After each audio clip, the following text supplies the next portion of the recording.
When you first hear the term alpha-gal syndrome, you'd be forgiven for thinking it has something to do with woke, gender-bender agendas. Although alpha-gal sounds like a bad Hollywood movie, it is the official name of a disease, said to be a reaction to ingesting the carbohydrate galactose alpha-1,3-galactose. This sugar is found in most red meats, hence it is also known as red meat allergy. After thousands of years, why would allergies to red meat start appearing? We are led to believe that tick bites are to blame. Let's have a look at who is promoting the apparent surge in people affected by this condition, what the scientific evidence actually shows, and whether we have anything to worry about.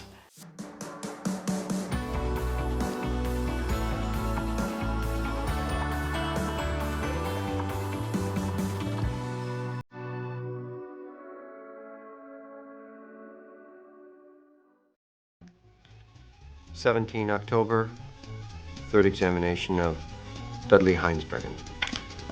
All right, Dudley. Make yours like mine. Raleigh's next book was on the subject of a condition he called Heinsbergen syndrome. Where's that red one gonna go? Down. Good, very good. My goodness, how interesting, bizarre. Dudley suffers from a rare disorder combining symptoms of amnesia, dyslexia, and colorblindness with a highly acute sense of hearing. There is also evidence of... I'm not colorblind, am I? I'm afraid you are. Last month, the BBC ran a story with the headline, Alpha-gal syndrome, meat allergy linked to tick bites rising, CDC says. Once again, we have another fear-based narrative, whether it be alleged infectious diseases or related to tick bites. In my recent video, The Lyme Disease Lie, I also mentioned the media stories warning that Crimean Congo hemorrhagic fever is poised to come to the United Kingdom and also said to be spread by ticks. So why is this happening now? Well, according to the experts, the ticks have changed their patterns due to climate change. You'll note that everything comes back to blaming us, with the quote, experts then requiring us to modify our behaviour. Coincidence number 2 is that these fear-based narratives about red meat are a tool of the globalists. The World Economic Forum has been gaslighting the public with articles such as Our Taste for Meat is Endangering the Planet, published in 2019. They state that in 2010, beef alone was responsible for 25% of all food-related greenhouse gas emissions, with meat demand set to skyrocket in Asia and other emerging regions. We need to find a more sustainable way of providing our growing population with protein. In my video, Should You Eat Bugs?, I exposed some of the contrived metrics that are employed to declare what is sustainable. On top of that, we have the bogus dangerous greenhouse gases claim here. And don't forget that while the WEF is suggesting that the masses should be eating insects, in Davos they are laughing and enjoying prime beef steak straight off a hot stone. Bill Gates has been another frontman in the war on meat with his less than convincing promotions of fake meat. As you know, suspicion and coincidences are one thing, but to properly investigate alpha-gal syndrome, we need to dive into the scientific literature. Before we get there, we can see some other interesting nuggets in the BBC article where it states, due to difficulties with diagnosis, the CDC says that up to 450,000 Americans in total may have developed meat allergies due to alpha-gal. So it is difficult to know if you have it, but lots of people are now affected. And a survey of 1,500 doctors and health workers from last year found that 42% of them had never heard of the syndrome. Well, I would say that 100% of them would not have known about COVID-19 either if it hadn't been for the relentless media and government propaganda pushing the quote, novel disease. Then when you see articles such as COVID-19 precautions for alpha-gal syndrome patients and Lyme TV, alpha-gal, the red meat allergy panel, you know that you're entering unicorn territory. I probably should have put a trigger warning at the start of the video. Once upon a time, alpha-gal was essentially confined to the textbooks. In fact, there is the big book on alpha-gal and anti-gal that was published in 1999 and weighs in with nearly 400 pages on the biochemistry. You'd think that this would mean they know a lot about it, but when they claim that alpha-gal is present in the shells of, quote, viruses, question marks start appearing. An interesting declaration does appear in the preface though, where it states, "It has been 15 years since the first report on the isolation of anti-gal from human serum and the demonstration that this antibody is the most prevalent antibody in humans." More on this soon. A suspicious feature of alpha-gal syndrome is that it is new. Humans have been eating meat for thousands of years. Ticks have been around for the whole time, and yet this alleged disease has just popped up. Sounds a bit like a Lyme disease rerun. It's a trap! In her recent article, Dispelling Unwarranted Fears, Dawn Lester also commented on this interesting development, and the fact that it is receiving increased attention in the mainstream media raises questions. The story of how it was discovered is indeed rather convenient. As stated on Wikipedia, the allergy was first formally identified as originating from tick bites in the United States in 2002 by Thomas Platts Mills. Platts Mills and Scott Commons were attempting to discover why some people were reacting negatively to the carbohydrate in the cancer drug cetuximab. They had previously hypothesized that a fungal infection or parasite could lead to the allergy. When Platts Mills was bitten by a tick and developed alpha-gal allergies, his team came to the conclusion that a link existed between tick bites and the allergy. That is quite a coincidence. Just as the immunologist was looking for the cause, a tick came along and purportedly gave him the incredibly rare condition he was investigating. Let's pause for a moment here. They were investigating why some people were reacting, quote, negatively to cetuximab. We have dealt with the foolishness of trying to treat cancer with chemotherapy elsewhere. In this case, a protein that is called a monoclonal antibody is injected into the veins of sick people. But despite pulling in billions of dollars for Big Pharma, even Wikipedia concedes this drug is a fizzer and kills people even faster than cancer.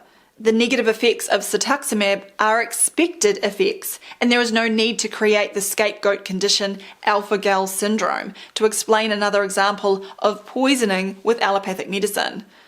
No doubt many other toxic pharmaceuticals are causing such illnesses, while the medico-pharmaceutical industry ignores it or creates cover stories. The backfill for this increasingly silly story can be found in the 2008 paper Cetuximab-Induced Anaphylaxis and IgE Specific for Galactose Alpha 1, 3-galactose, which was co-authored by Platts Mills.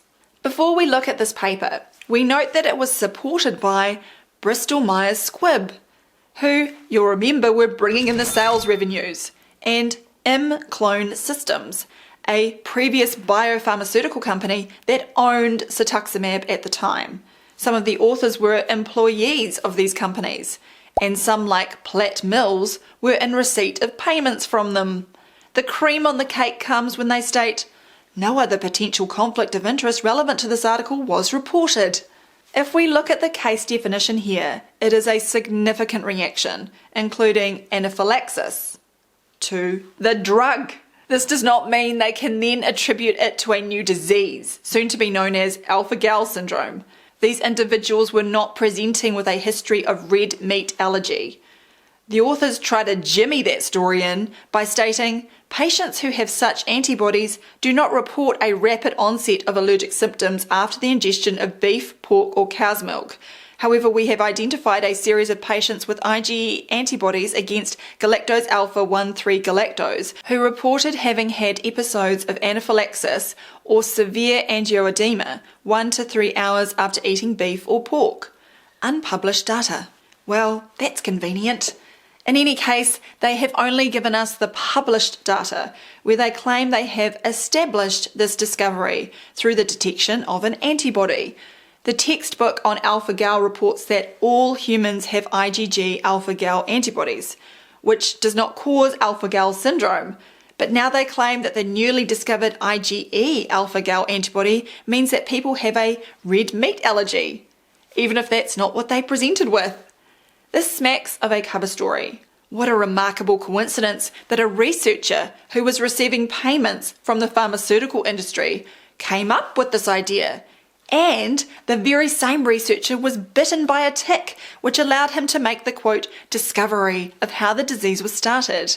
The symptoms of the so-called alpha-gal syndrome are generic and include rashes, vomiting, diarrhea, abdominal pain, runny nose, coughing and sneezing. Even on the terms of mainstream immunology, the so-called allergic reaction is very delayed, at up to 8 hours. Then throw in another of Platzmill's statements that appeared in a 2013 paper where he admitted many patients describe having eaten lean meats such as deli ham or venison tenderloin without any evidence of a reaction, whereas having spare ribs the same week has led to emergency treatment. Is anyone still buying this story? In both situations, the person ingested alpha-gal, but on only one occasion did they have alleged alpha-gal symptoms. If alpha-gal is not the independent variable, what could be going on here?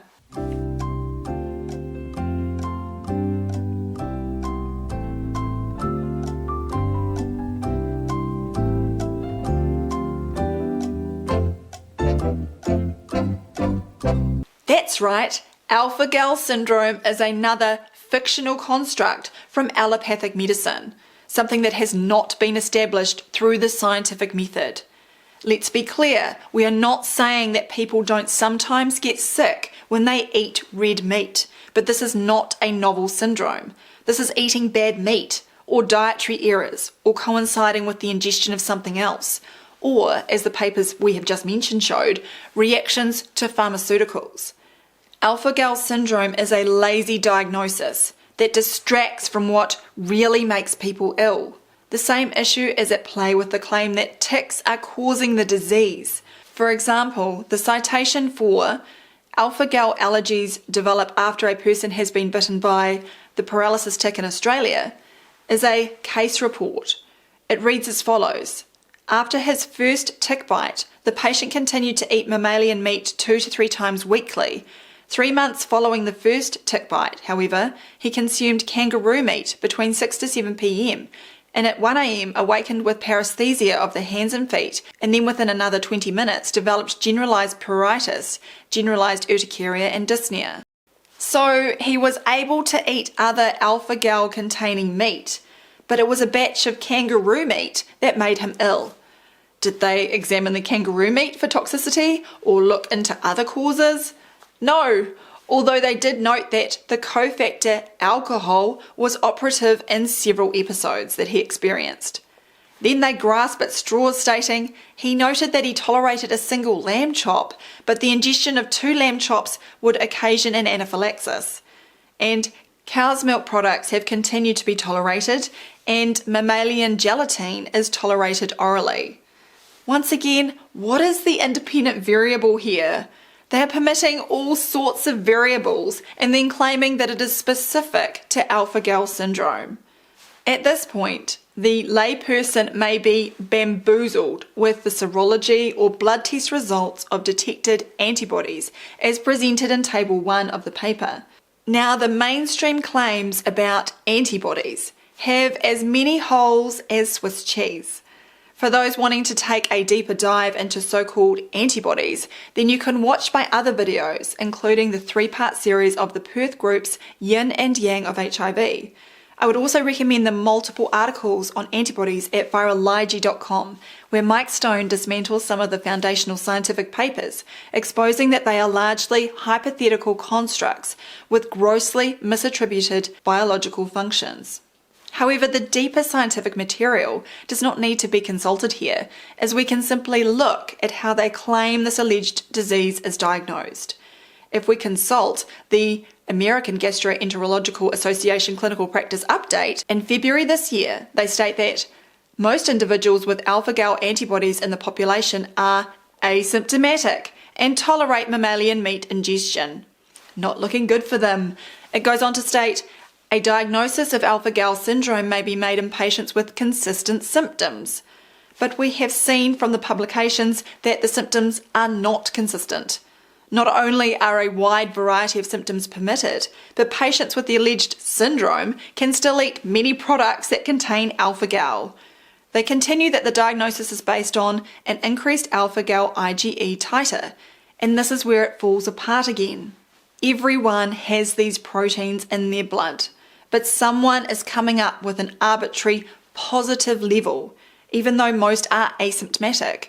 The final part of the sentence, whose symptoms resolve or improve after adherence to an alpha-gal avoidance diet, again does not stack up. The published case reports reveal that it was only some occasions of eating red meat that caused reactions, and the dietary modifications are changing multiple variables. We must also consider the additional factor of giving patients a disease label and telling them that they are allergic to red meat. When a doctor tells a patient this, the potential for nocebo or negative effects through psychological factors alone is enormous. The patient now has an expectation that any ingestion of red meat or dairy or gelatin could be a serious threat to their health. In summary, we have a concocted syndrome that has tried to throw together a variety of symptoms with a possible history of a tick bite, variable reactions to different sources of red meat, and an antibody assay that they admit does not predict whether the individual has or will develop any symptoms at all. If you want to see how preposterous it gets as they try to hold this gossamer together, a 2020 publication stated that whether a reaction occurs to an individual exposure is inconsistent and often appears to follow no identifiable pattern for patients. The lack of consistent reactions is, in itself, almost a diagnostic hallmark. Activity, alcohol consumption, and exercise can have profound influence on reactivity. Some patients appear to have reactions that require cofactors.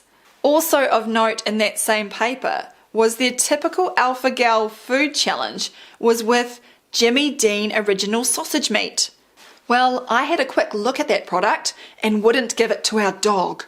The COVID-19 era exposed the fully manifested nonsense of how allopathy invents fictional, quote, novel diseases, blames climate change, employs non-diagnostic tests, and then with the help of mainstream media and friends, convinces the public that apparent cases are rising everywhere. In the case of alpha-gal, it is highly unlikely that you will ever have an actual red meat allergy.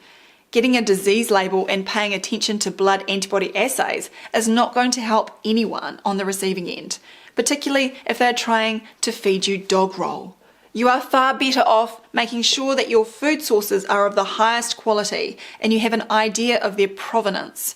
Concentrating on obtaining your purest water and diet, along with right thinking and exercise, while avoiding excesses, are the ways to get to best health. All of this information can be found for free at drsambailey.com, and please consider becoming a subscriber, where for just $5 a month you can also get access to Q&A sessions with Mark and I. If you enjoyed this video, please visit supportdrsam.com